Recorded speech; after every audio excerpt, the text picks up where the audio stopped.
네, 금일은 모든 이들의 좋은 의도일지라도라는 말씀의 제목으로 함께 호흡하고자 합니다. 다윗은 금일 천부장과 백부장 그리고 모든 지휘관들 이들을 불러 모아서 함께 의논을 합니다. 다윗이 주장하는 내용은 이랬습니다. 이스라엘의 온 회중들에게 만일 당신들이 좋게 여기고 이것이 하나님의 뜻에 합당하다면 총 세 가지를 제안하는데요. 첫째, 이스라엘 온 땅에 남아있는 우리의 형제들을 우리에게 모이게 하는 것. 둘째는요, 제사장과 레위인들에게도 전령을 보내 이곳으로 모이게 하는 것. 마지막으로 셋째, 사울의 때와는 다르게 하나님께 묻기 위하여 잃어버린 하나님의 괴를 다시 우리에게 가지고 오는 것이었습니다. 다윗의 이 의견에 백성들이 어떻게 반응을 했나요? 모두 다 좋게 여겼습니다. 금일 본문 역대상 13절입니다. 뭇 백성의 눈이 이 일을 좋게 여김으로 온 회중이 그대로 행하겠다 한지라. 다윗과 백부장, 청부장 그리고 모든 지휘관들뿐만 아니라 이제 모든 회중까지 한 마음 한 뜻이 됐습니다. 너무나 부러운 모습이지요. 많은 사람들이 한 마음이 된다는 것 참 어려운 것입니다. 그런데 다윗의 제안에 모든 이들이 한 마음으로 신정 정치의 실현을 위하여 하나님의 궤를 예루살렘으로 안치하려고 합니다. 자, 그러면 현재 문제가 발생했다라는 것을 우리는 쉽게 찾을 수 있습니다. 하나님의 궤를 우리에게로 옮기자고 말하고 있는데, 그러면 현재 하나님의 궤 어디에 있는 것일까요? 과거 사건을 살펴보아야 하는데요. 때는 먼저 홈리와 비니아스, 하나님의 범죄, 하나님 앞에서 범죄했던 시대로 한번 가보겠습니다. 홈리와 비니아스는요, 엘리 제사장의 두 아들입니다. 하나님을 두려워하지 않았고요, 자신들의 마음대로 악을 행했던 제사장들입니다. 그로 인하여 하나님의 저주가 이들에게 임합니다. 사무엘상 2장 34절입니다. 내 두 아들 홈리와 비느하스가 한날에 죽으리니. 이 저주는 이제 블레셋과 이스라엘의 전쟁에서 실제로 벌어지는데요. 하나님을 경외하지 않고 섬기지 않은 자들이 하나님의 궤만 있으면 전쟁에서 승리할 수 있을 거라고 믿고 하나님의 궤를 전쟁터에 가지고 와요. 그런데 문제는 블레셋 사람들과의 전쟁에서 하나님의 궤만을 믿고 승리할 것이라고 믿었는데 이스라엘 백성들이 패하고 맙니다. 사무엘상 4장 10절에서 11절입니다. 블레셋 사람들이 쳤더니 이스라엘이 패하여 각기 장막으로 도망하였고 살육이 심히 커서 이스라엘 보병에 엎드러진 자가 3만 명이었으며 하나님의 궤는 빼앗겼고 엘리의 두 아들 홈리와 비느하스는 죽임을 당하였더라. 결국 이를 통하여서 홈리와 비느하스 죽게 되고 하나님의 궤 어떻게 됐습니까? 블레셋에게 뺏기게 됩니다. 문제는 이때부터입니다. 블레셋 사람들이요 하나님의 궤를 빼앗아 아스돗이라는 곳으로 이제 가지고 와요. 다곤 신전이 있는 곳에 하나님의 궤를 놓습니다. 신기한 일이 발생해요. 다곤의 신상의 머리와 두 손목이 끊어지고 몸통만 남는 사건이 발생합니다. 이뿐만 아니라 아스돗 사람들에게 독한 종기가 그 재앙이 벌어지는 사건도 발생합니다. 그래서 이제 아스돗 사람들이요 하나님의 궤를 가드로 옮겨요. 근데 그곳에서도 동일하게 하나님의 저주가 발생하게 됩니다. 작은 자나 큰 자, 어린 자나 다 어른 모두 다요 독한 종기에 걸립니다. 그러자 이번에는 에그론으로 하나님의 궤를 보내요. 그러자 에그론 사람들이 소리치면서 말합니다. 이스라엘의 신의 궤를 우리에게 가져다가 우리와 우리 백성을 죽이려고 한다고 소리쳐요. 이후 블레셋 사람들이 고민하고요. 새끼를 낳은 지 얼마 되지 않은 암소 두 마리를 수레에 메웁니다. 그들의 새끼 송아지는 집에 가둡니다.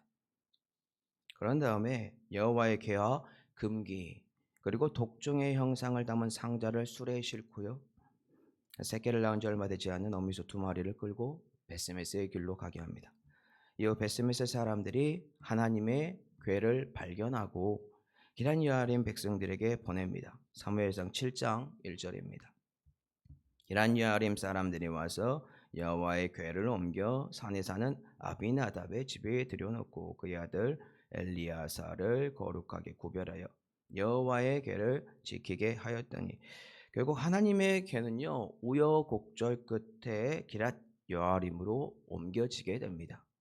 이제 다시 신정 정치를 꿈꾸는 다윗에게 이 하나님의 궤 예루살렘으로 가지고 오자고 한 것, 아주 중요하겠죠.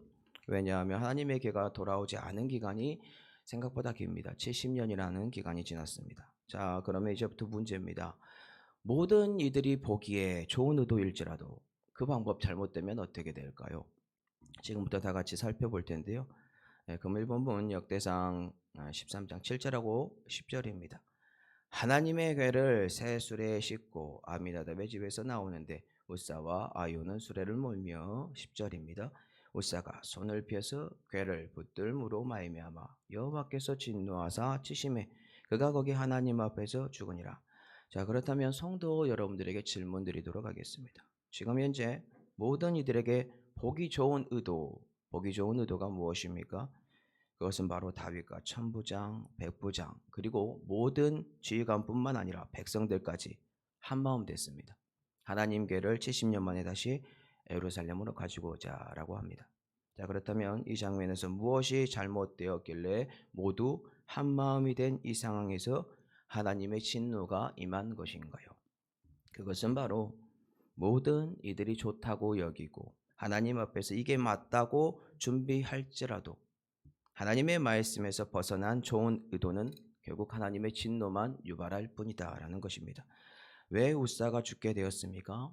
하나님의 궤를 옮기는 방법이 잘못되었기 때문입니다.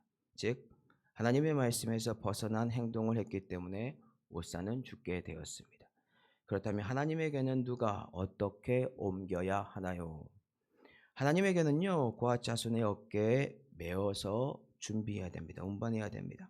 신전 정치를 꿈꾸는 나라를 위하여 다윗이 시도한 사건, 지금 어떠한 일이 벌어졌다고요? 하나님의 법에 위배되는 방법으로 준비했다라는 것입니다.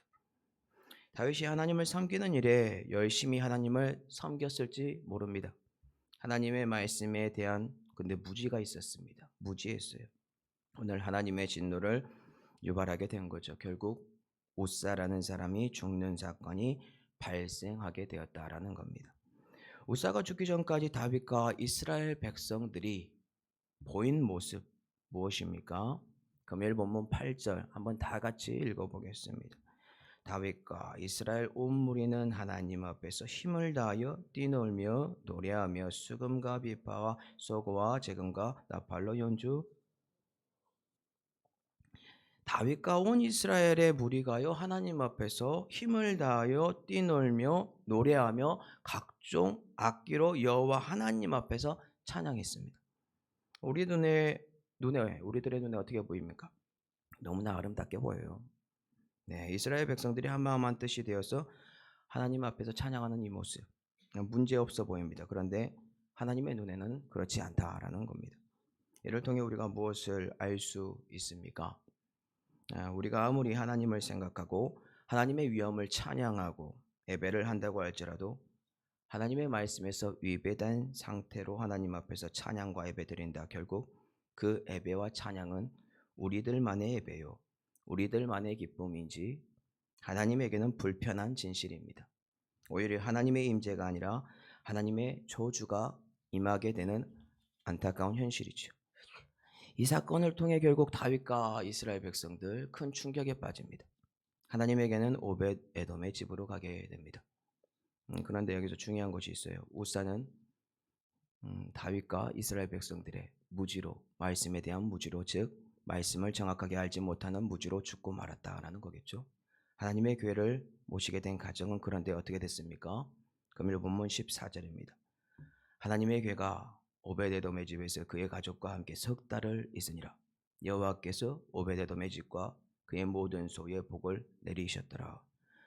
하나님의 말씀의 무지로 인하여 우사는 죽음을 맞게 되지만 하나님의 궤를 모신 즉 하나님의 말씀이 거한 오벳에돔의 집에는 모든 소유의 복이 임합니다. 우리는 이를 통해 무엇을 배울 수 있습니까? 다윗이 꿈꾸는 신전 정치, 하나님께 주권을 맡겨드리는 이 아름다운 정치를 꿈꿀지라도 하나님의 말씀에 무지하면 저주를 받을 수 있다라는 것입니다. 그럼 이를 우리의 삶에 한번 적용을 해보겠습니다. 네, 교회는 당회장과 장로님들이 모여서 당회를 진행을 합니다. 그곳에서 하나님의 뜻이라고 믿고 우리는 공동의회나 재직회 때 사람들에게 말을 합니다. 이 제안에 우리 교인들이 좋다고 하나님께서 기뻐하실 것이라고 지지를 합니다. 그런데 만약에 단 한 분 하나님께서 우리의 계획이 하나님의 말씀에서 벗어났다라고 한다면 어떻게 할까요? 오히려 더 하나님의 말씀을 알아야 한다면 어떻게 하겠습니까? 과거 모세의 사건도 이것과 비슷하다라고 저는 봅니다. 충격적인 사건이 하나 발생해요. 어떤 사건이냐면요. 하나님께서 모세를요 죽이고자 하는 사건이 발생해요. 이 사건은 어떤 사건이냐 알려드리겠습니다. 하나님께서 모세에게 나타납니다. 그리고 모세를 통하여 애굽에 종살이하고 있는 모든 이스라엘 백성들을 구원하겠다라고 선포까지 하시죠. 그런데 그 이후에요. 바로 하나님께서요. 모세를 죽이고자 해요. 이유는 모세가 자신의 아들들을 할례하지 않았기 때문에.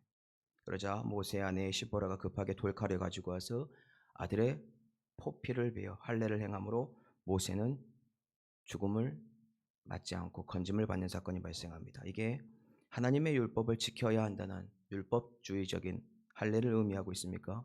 아닙니다. 하나님의 말씀이 올바르게 세워져야 하기 때문입니다.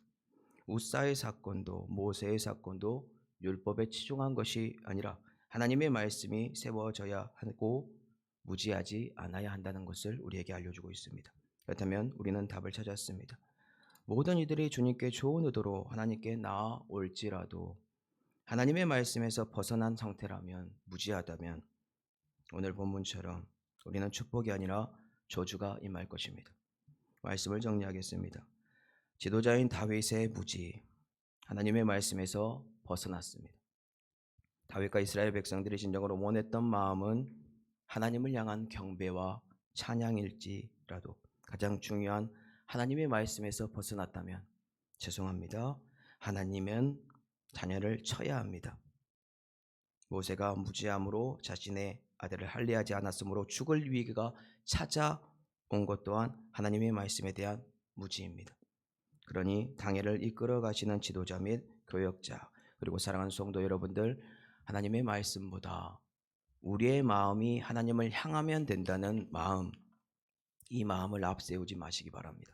아무리 좋아 보여도 이 모든 예배와 찬양과 행사가 하나님을 향한 나의 진정한 마음의 예배라고 믿을지라도 하나님의 말씀에서 벗어난 것이라면 그것은 저주입니다. 그러니 하나님 말씀에서 벗어난 예배 계획들이 아니라 하나님 말씀 안에서 올바른 예배와 각종 계획들을 진행함으로 금요일 본문의 오벳 에돔의 집처럼 하나님의 괴가 임함으로 여호와의 임재가 넘치고 축복을 받는 저와 성도 여러분들이 되기를 예수 그리스도 이름으로 축복합니다.